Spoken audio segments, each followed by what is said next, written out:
एक जिस्म के भूखे आदमी ने एक शेर कहा कि जब मैं रात को सोता हूँ तो एक ख्वाब देखता हूँ, किसी मदहोश हसीना का बिना कपड़ों की सबाब देखता हूँ। पर मेरी बदकिस्मती ये है कि मेरी आंख तभी खुलती है जब मैं उसके साथ खड्डा खोदने वाला अपना सीन देखता हूँ। दोस्तों, हमारी आज की कहानी एक रात से शुरू होती है जहाँ पर दो बच्चों की मां रोंझा अपने साथियों से कहती है कि जादूगर शक्ति एंड भक्ति यहाँ पर आने वाला ही होगा, इसलिए तुरंत हमें यहाँ से निकलना होगा। पर उनके निकलने से पहले ही जादूगर शक्ति के आदमी रोंझा और उसके साथियों को चारों तरफ से घेर लेते हैं। असल में जादूगर शक्ति रोंझा का पति होता है। वो रोंझा से कहता है कि मुझे ये बताओ कि इन दोनों बच्चियों में से सबसे बड़ी वाली बच्ची कौन सी है। पर रोंझा जादूगर शक्ति को इस बारे में कुछ भी नहीं बताती और उल्टा जादूगर शक्ति से पूछती है कि तुम अपने बच्चों की बलि देना क्यों चाहते हो। तो जादूगर शक्ति कहता है कि मैंने काली जादू के देवता से ये वादा किया था कि जो भी मेरी पहली संतान होगी मैं उसको उनके ऊपर बलि चढ़ाऊंगा, जिसके बाद काले जादू के देवता खुश होकर मुझे और भी शक्तिशाली जादूगर बना देंगे।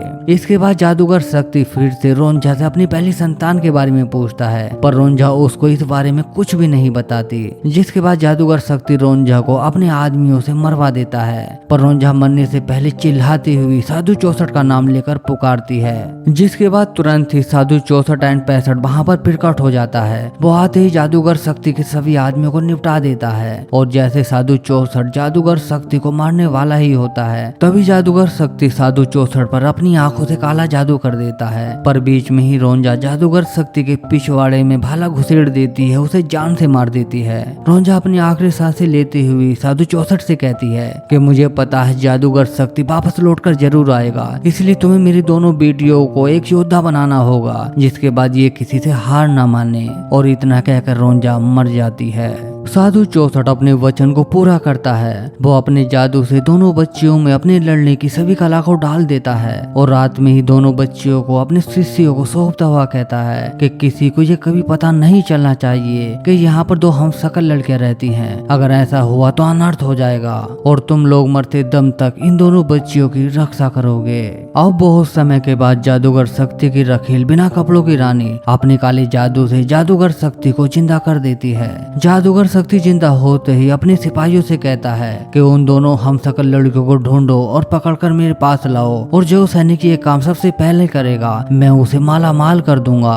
उधर दोनों लड़कियां जो जवान हो चुकी होती हैं एक माल बन चुकी होती हैं। इसमें बड़ी लड़की का नाम होता है रस के कमर और छोटी लड़की का नाम होता है बाली उमर, जो बिना कपड़ों के ही पानी में मजा ले रही होती हैं। और उनके मजा लेने का नजारा बकरी नुमा जानवर सूंगली देख रहा होता है, जो उन दोनों लड़कियों की मशीन में अपनी बड़ी सी चिप डालना चाहता था। वो दोनों लड़कियां उसे मार पीट कर वहाँ से भगा देती हैं और अपने कपड़े पहनकर अपने घर की तरफ निकल पड़ती हैं। उधर जादूगर शक्ति के आदमी दोनों हमशक्ल लड़कियों के सौतेले माँ बाप को मारते हैं और पीटते हैं और उनकी इकलौती बेटी की मशीन में अपनी बड़ी सी चिप डालकर उसे मार देते हैं। पर फिर भी वो दोनों लोग दोनों हमशक्ल लड़कियों के बारे में किसी को कुछ भी नहीं बताते। सब कुछ खत्म होने के बाद दोनों लड़कियां वहाँ पर पहुँच जाती हैं। वो आते ही जादूगर शक्ति के सभी आदमियों को निपटा देती है और इसी दरमियान बकरी नुमा सूंगली योद्धा पिस्तौल को अपने साथ लेकर दोनों लड़कियों की मदद करने आता है। योद्धा पिस्तौल दोनों लड़कियों से कहता है कि आप उनको पता है कि तुम लोग कौन है, मैं तुम्हारे बारे में सब कुछ जानता हूँ कि तुम दोनों रोंझा की बेटियां हो जो कभी मेरी जान हुआ करती थी, इसलिए वही अब हमारा मकसद है जो अब तुम्हारा मिशन है।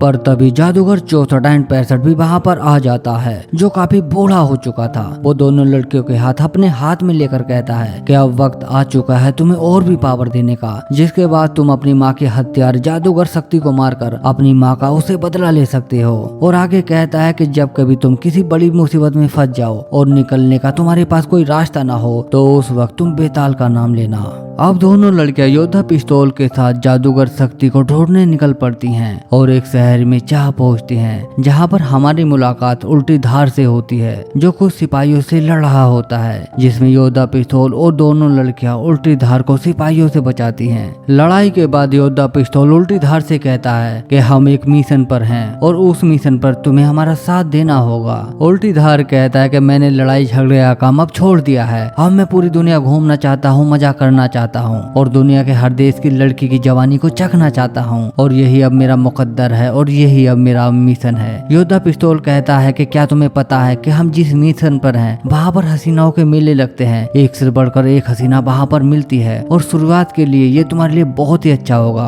और फिर योद्धा पिस्तौल दोनों लड़कियों से कहता है कि हम दोनों थोड़ा मजा लेकर आते हैं, तब तक तुम यहीं पर रहना, कहीं पर भी मत जाना। दोनों के जाते ही एक बेस या धोखे से दोनों लड़कियों को बाहर को बुलाकर जादूगर शक्ति के सिपाहियों से उन्हें पकड़वा देती है। वो सिपाही दोनों लड़कियों को बिना कपड़ों की रानी के सामने पेश करते हैं, पर तभी योद्धा पिस्तौल और उल्टी धार आकर जादूगर शक्ति की सेना से भिड़ जाते हैं और दोनों लड़कियों को अपने साथ लेकर वहाँ से भाग जाते हैं। महल में जादूगर शक्ति बिना कपड़ों की रानी से कहता है कि साला समझ नहीं आता, एक पूरी सेना के सामने दो झाड़ से आदमी आकर दोनों लड़कियों को उठाकर ले गए, कितनी शर्म की बात है। बिना कपड़ों की रानी जादूगर शक्ति से कहती है कि अगर मैं दोनों लड़कियों को लाकर तुम्हारे हवाले कर दूं तो तुम मुझे क्या दोगे। तो जादूगर शक्ति कहता है कि मैंने तुमसे कितनी बार कहा है मेरी जान, तुम इस राजगद्दी की मल्लिका बनोगी, एक रानी बनोगी। बिना कपड़ों की रानी कहती है कि शक्ति बाबू, एक औरत की और भी बहुत सारी जरूरतें होती हैं जिसे एक आदमी ही पूरा कर सकता है। जादूगर शक्ति कहता है कि मेरी जान, मेरा कट चुका है जो तुम बरसों से जानती हो, और एक कटा हुआ सामान तुम्हारा कभी कुछ नहीं कर सकता, इसलिए तुम किसी को भी किराए पर ले सकती हो, मेरी तरफ से तुम्हें पूरी आजादी है।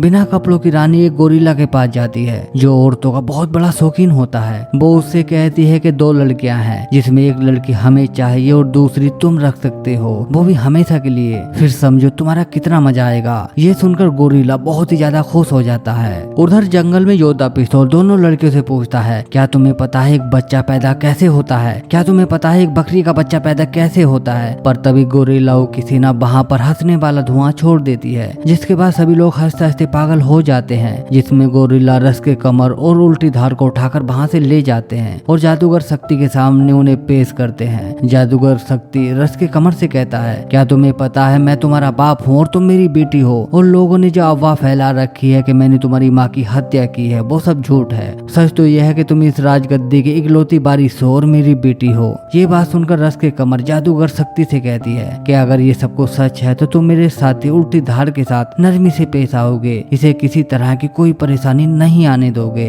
जादूगर शक्ति कहता है कि जैसा तुम चाहो मेरी बेटी। पर भाई साहब उल्टी धार के साथ वैसा कुछ नहीं होता। बेचारे को बिना कपड़ों के ही एक लट्ठे पर लटका दिया जाता है और नीचे सुई से भी नोकीले एक डंडे को खड़ा कर दिया जाता है, जिससे उल्टी धार की दर्दनाक मौत हो जाए। पर तभी उल्टी धार के कपड़ों में एक लॉकेट मिलता है, जिसके आधार पर पता चलता है कि उल्टी धार एक राजा का बेटा है, एक शाही खून है जिसकी जादूगर शक्ति को कब से तलाश थी, और बस इसी वजह से जादूगर शक्ति उल्टी धार की जान बख्श देता है। जादूगर शक्ति अपनी बेटी रस के कमर को एक नशीला शरबत पिलाकर चांद की रोशनी को दिखाकर कहता है कि कल रात तुम चांद की रोशनी में एक नया जन्म लोगी और पूरी दुनिया की मल्लिका बनोगी। उधर बिना कपड़ों की रानी भी उल्टी धार को नशीला शरबत पिलाकर कहती है कि एक जवान हसीना का एक जवान आदमी के बिना अपनी जवानी काटना कितना मुश्किल होता है, ये सारी दुनिया जानती है, और ऐसे ही किसी हाल से अब मैं गुजर रही हूँ। जादूगर शक्ति मेरे किसी काम का नहीं है, एकदम ठंडा आदमी है, उसने मेरे साथ कभी कुछ नहीं किया। पर तुम्हें पता है मैं कुछ ही दिनों में इसी राज्य की मल्लिका बनने वाली हूँ और तुम मेरे राजा बनने वाले हो, पर उसके लिए तुम्हें एक बलिदान देना होगा। तुम्हें रस के कमर के साथ पूरी रात खड्डा खुदाई करनी होगी और काले जादू के देवता के सामने उसकी बलि देनी होगी, जिसके बाद ही तुम मेरे राजा बनने लायक होंगे। उल्टी धार बिना कपड़ों की रानी की बातों में आ जाता है और रस के कमर के साथ खड्डा खुदाई करने चला जाता है। असल में जादूगर शक्ति और बिना कपड़ों की रानी की ये चाल होती है। ये लोग ये काम उल्टी धार से इसलिए करवाते हैं जिससे उल्टी धार का शाही बीज रस की कमर की कोख में चला जाए, और जब रस के कमर की बलि चढ़े तब काले जादू के देवता ये जानकर और खुश हो जाएं कि उन्हें एक के बदले दो बलि मिल रही है। उल्टी धार रस के कमर के पास जाते ही खड्डा खुदाई का प्रोग्राम शुरू कर देता है, जिसके लिए रस के कमर मान जाती है। इधर रस के कमर की खड्डा खुदाई चल रही होती है और उधर बाली उमर को भी इसका पूरा एहसास हो रहा होता है, उसे इसका पूरा मजा मिल रहा होता है। अगले दिन चांदनी रात होती है। जादूगर शक्ति काले देवता की पूजा करता है। उधर बाली उमर और योद्धा पिस्तौल रस के कमर और उल्टी धार को जादूगर के चंगुल से बचाने आते हैं, जिन्हें जादूगर शक्ति अपनी शक्ति से मुर्दों के तहखाने में पहुंचा देता है। और फिर आधी रात के बीच में जब चंद्रमा आसमान के बीचों बीच होता है तब जादूगर शक्ति काले जादू के देवता से कहता है कि जैसा मैंने तुमसे वादा किया था कि मैं अपनी पहली संतान को तुम पर बलि चढ़ाऊंगा, जाऊंगा। वो वादा मैंने पूरा किया और साथ में इसकी कोख में एक शाही बीज भी है। इसके बाद जादूगर शक्ति उल्टी धार को रस के कमर को मारने का हुक्म देता है। उधर तहखाने में सभी मुर्दों के अंदर जान पड़ जाती है। वो योद्धा पिस्तौल और बाली उमर पर हमला बोल देते हैं, जिसका योद्धा पिस्तौल और बाली उमर डटकर सामना करते हैं। जब दोनों की लड़ते हुए गांड फट जाती है तो बाली उमर के मुंह से निकलता है बेताल। ये नाम सुनते ही सभी मुर्दे अपनी जगह पर सोट पड़ जाते हैं। उधर रस के कमर के मुंह से भी बेताल निकलता है, जिसके बाद उल्टी धार और रस के कमर के ऊपर से काले जादू का असर टूट जाता है और दोनों अपने होश में आ जाते हैं। इसके बाद जादूगर शक्ति का सारा खेल बिगड़ जाता है। वो खुद से कहता है कि ये तो साला माँ बहन एक हो गया, पर कोई बात नहीं, अपने पास दूसरा रास्ता भी है। जादूगर शक्ति इसके बाद अपनी रखील बिना कपड़ों की रानी की बलि दे देता है, जिससे काले जादू की देवी खुश हो जाती है।